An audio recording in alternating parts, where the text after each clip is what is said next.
আসসালামু আলাইকুম।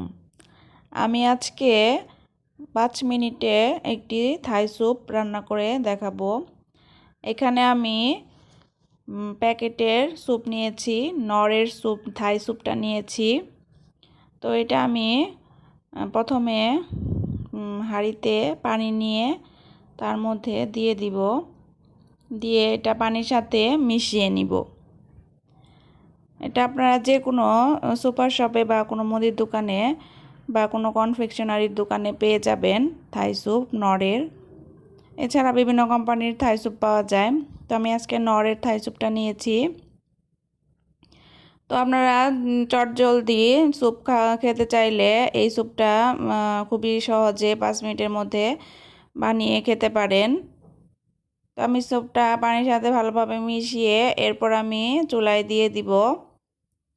চুলায় দিয়ে গ্যাসের আঁচটা মাঝারি রাখবো। চুলার আঁচ মাঝারি রেখে আমি এখানে স্যুপটা বারবার নাড়তে থাকবো যাতে করে নিচে লেগে না যায়। তো স্যুপটা পানি গরম হয়ে আসলে আমি আঁচটা একটু কমিয়ে দিব যাতে করে উপচে পড়ে না যায়। তো হালকা মাঝারি আঁচের থেকে একটু কম আঁচ রেখে স্যুপটা আমি ভালোভাবে বয়েল করে নেব। কিছুক্ষণ বয়েল করার পর আমি এখানে হালকা কাঁচামরিচ দিয়ে দিব টেস্টের জন্য। তো ওইভাবে বারবার নাড়িয়ে স্যুপটা তৈরি করতে হবে যাতে নিচে লেগে না যায়।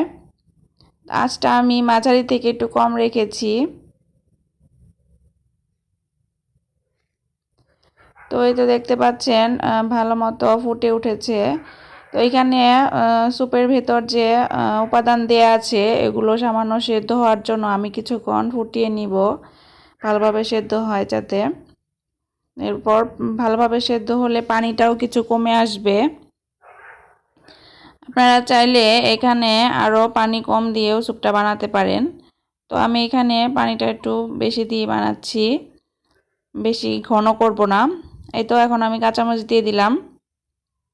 কাঁচামরিচটা নামানোর কিছুক্ষণ আগে দিবেন, বেশি আগে কাঁচামরিচটা দিবেন না, এতে করে কাঁচামরিচটা ভালোভাবে সেদ্ধ হয়ে পুরো ঝাল ছড়িয়ে যাবে স্যুপে।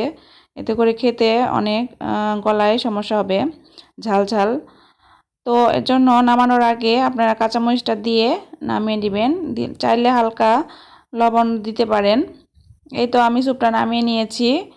এর থেকেও ঘন করতে পারেন আপনারা। তো এখানে প্যাকেটে আপনার 2 জনের পরিমাণ স্যুপ ভালো মতো খেতে পারবেন। এই তো স্যুপটা নামিয়ে নিলাম। এখন আমি স্যুপটা একটি বোলে সার্ভ করব।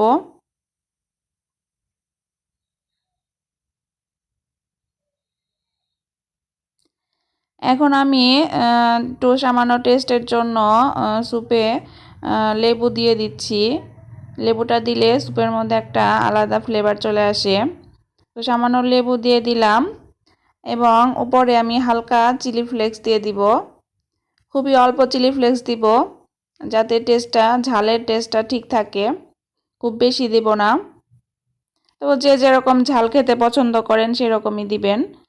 তা স্যুপের মধ্যে খুব বেশি ঝাল হলে খেতে অসুবিধা হয়। তো আমি খুবই সামান্য ঝাল দিয়েছি। এই তো আমার 5 মিনিটে খুব তাড়াতাড়ি একটি মজাদার স্যুপ তৈরি হয়ে গেল। তো আপনারা বাসায় এভাবে বানিয়ে খেতে পারেন। এটা অনেক ভালো লাগে এবং শীতের মধ্যে এরকম গরম গরম স্যুপ খেতে কিন্তু ভালো লাগে। আজকে ভিডিও এ পর্যন্তই। আল্লাহ হাফেজ।